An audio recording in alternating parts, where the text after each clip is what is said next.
Friends, welcome to Kerala சமையல். கேரளா சமையலில் popcorn chicken தான் செய்ய போகிறோம். வாங்க எப்படி செய்யலாம்னு பார்க்கலாம்.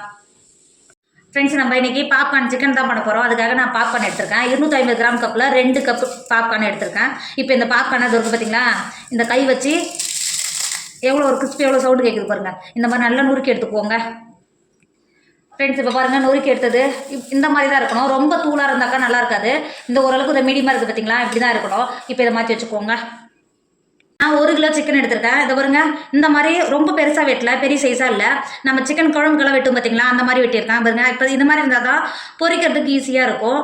இப்போது இதெல்லாம் நம்ம மசாலா தேய்ச்சிக்கலாம். காஷ்மீர் மிளகாத்தூள் 2 டேபிள் ஸ்பூன் சேர்த்துக்கோங்க. இது அந்தளவுக்கு காரம் இருக்காது. 2 டேபிள் ஸ்பூன் காஷ்மீர் மிளகாத்தூள் சேர்த்துக்கோங்க. 1 டேபிள் ஸ்பூன் ஜீரகத்தூள், 1/2 டேபிள் ஸ்பூன் கரம் மசாலா சேர்த்துக்கோங்க. 2 டேபிள் ஸ்பூன் மிளகுத்தூள், அது கூடவே 1/2 டேபிள் ஸ்பூன் மஞ்சள் சேர்த்துக்கோங்க. சிக்கனுக்கு 2 டேபிள் ஸ்பூன் உப்பு சேர்த்துக்கோங்க.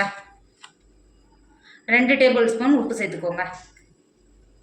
அது கூடவே 1 டேபிள் ஸ்பூன் சன்ஃப்ளவர் ஆயில் சேர்த்துக்கோங்க. மசாலா உதிராமல் இருக்கும். சேர்த்துட்டு நல்லா கை வச்சு நல்லா கலந்து கொடுத்துக்கோங்க. சிக்கனோட நம்ம சேர்த்த மசாலாவோட பிடிக்கிற மாதிரி நல்லா சேர்த்து கலந்து கொடுத்துக்கோங்க. இப்போ பாருங்கள், இந்த அளவுக்கு நல்லா கலந்து எடுத்துட்டோம் மசாலாவோட.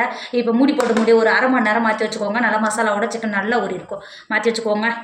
ஃப்ரெண்ட்ஸ், இப்போ ஒரு பாத்திரம் வச்சுக்கோங்க. அந்த பாத்திரத்தில் 3 முட்டையை உடச்சி உள்ள சேர்த்துக்கோங்க. முட்டையோடு சேர்த்துட்டு 1/2 டேபிள் ஸ்பூன் மிளகுத்தூள் சேர்த்துக்கோங்க. இது ஒயிட் மிளகுத்தூள், நான் வீட்டிலேயே பண்ணது. சேர்த்து கொடுத்துக்கோங்க.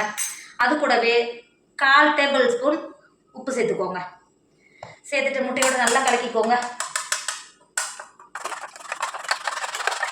அளவுக்கு ஃபோர்க்கோ இல்லை ஸ்பூனோ வச்சு நல்லா முட்டையை நல்லா அடிச்சு எடுத்துக்கோங்க. இந்த அளவுக்கு இருக்கணும். இப்போ இது மாற்றி வச்சுக்கோங்க. இப்போ ஒரு பவுல் வச்சுக்கோங்க. 250 கிராம் கப்பில் 1/2 கப் மைதா மாவு சேர்த்து கொடுத்துக்கோங்க. 2 டேபிள் ஸ்பூன் கார்ன்ஃப்ளவர் சேர்த்துக்கோங்க. கிறிஸ்பியாக இருக்கும், எண்ணெய் பிடிக்காமல் இருக்கும். 2 டேபிள் ஸ்பூன் கார்ன்ஃப்ளவர் சேர்த்துக்கோங்க. 1/2 டேபிள் ஸ்பூன் மிளகுத்தூள் சேர்த்துக்கோங்க. இது ஒயிட் மிளகுத்தூள், நான் வீட்டிலே செஞ்சது. சேர்த்துக்கோங்க. அது கூடவே 1/4 டேபிள் ஸ்பூன் கரம் மசாலா சேர்த்துக்கோங்க. 1 டேபிள் ஸ்பூன் காஷ்மீர் மிளகாத்தூள் சேர்த்துக்கோங்க. அது கூடவே 1/2 டேபிள் ஸ்பூன் மட்டும் உப்பு சேர்த்துக்கோங்க. சேர்த்துட்டு நல்லா மிக்ஸ் பண்ணிக்கோங்க. நல்லா கலந்துக்கோங்க.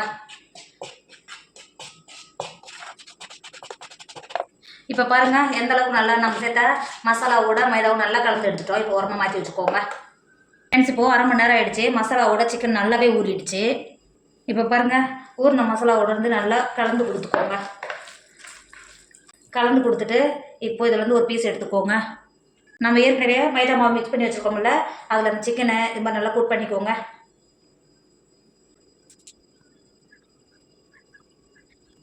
இப்போ இந்த அளவுக்கு நல்லா கோட் பண்ணி எடுத்தோம்ல, நம்ம மிக்ஸ் பண்ணி வச்சுருக்கிற முட்டையில் சேர்த்துக்கோங்க. இது மாதிரி 2 பக்கமும் டிக் பண்ணிக்கோங்க. டிக் பண்ணிவிட்டு திரும்பவும் மைதா மாவில் 2 வாட்டி இது மாதிரி பரட்டி எடுத்துக்கோங்க. இந்த அளவுக்கு பிடிச்சிட்டு திரும்பவும் முட்டையில் முக்கி எடுத்துக்கோங்க. முட்டையில் முக்கி எடுத்துகிட்டு நம்ம எடுத்து வச்சுருக்கோம்ல கார்ன்ஃப்ளவர் அதில் சேர்த்துக்கோங்க. சேர்த்துட்டு நல்லா பிடிக்கிற மாதிரி நல்லா கோட் பண்ணி கொடுத்துக்கோங்க.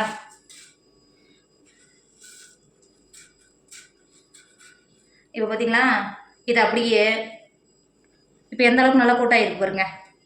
இப்போ வானல்ல எண்ணெய் வச்சு எண்ணெய் நல்லா சூடாகிடுச்சு. நம்ம ஏற்கனவே கோட் பண்ணி வச்சுருக்கோம்ல சிக்கனை உள்ளே இறக்கிக்கோங்க. நம்ம உள்ள சிக்கனை இறக்கும்போது இந்த அளவுக்கு தான் சூடாக இருக்கணும். இப்போ இருக்கிறதெல்லாம் உள்ளே சேர்த்து கொடுத்துக்கோங்க.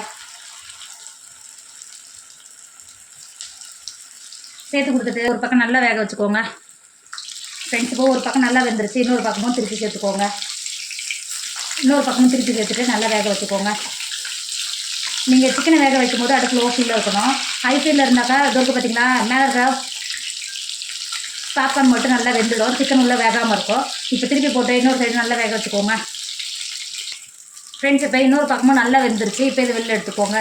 இருக்கிற சிக்கன் எல்லாம் இதேமாதிரி பொரிச்சு எடுத்துக்கோங்க. ஃப்ரெண்ட்ஸ், நம்ம இன்னொரு சிக்கன் எல்லாம் பாப்கார்ன் சிக்கன் எல்லாம் பொரிச்சு எடுத்துட்டோம். இப்போ பிளேட்டுக்கு மாற்றிக்கோங்க. ஃப்ரெண்ட்ஸ், நம்மளோட பாப்கார்ன் சிக்கன் சூப்பராக ரெடி ஆகிடுச்சு. இதோட டேஸ்ட் அவ்வளோ ஒரு சூப்பராக இருக்கும். நம்ம இனிமேல் காசு கொடுத்து வாங்காமல் வீட்லேயே ஈஸியாகவே செஞ்சிடலாம். டேஸ்ட்டும் அவ்வளோ ஒரு சூப்பராக இருக்கும். கண்டிப்பாக நீங்களும் ட்ரை பண்ணுங்கள். சிக்கன் நம்ம பெருசாக இந்த மாதிரி வெந்து தேவையா அப்படின்ற ஒரு டென்ஷன் உங்களுக்கு வேணாம். இப்போ பாருங்கள், எவ்வளோ ஒரு கிறிஸ்பியாக பாருங்கள், எவ்வளோ சூப்பராக வெந்து வந்துருக்கு பார்த்தீங்களா. கண்டிப்பாக நீங்களும் ட்ரை பண்ணுங்கள். என்னோட வீடியோ உங்களுக்கு பிடிச்சிருந்தா உங்கள் ஃப்ரெண்டு உங்கள் ஃபேமிலிக்கு ஷேர் பண்ணுங்கள். மறக்காமல் கேரளா சமையலை சப்ஸ்கிரைப் பண்ணிக்கோங்க. தேங்க்யூ.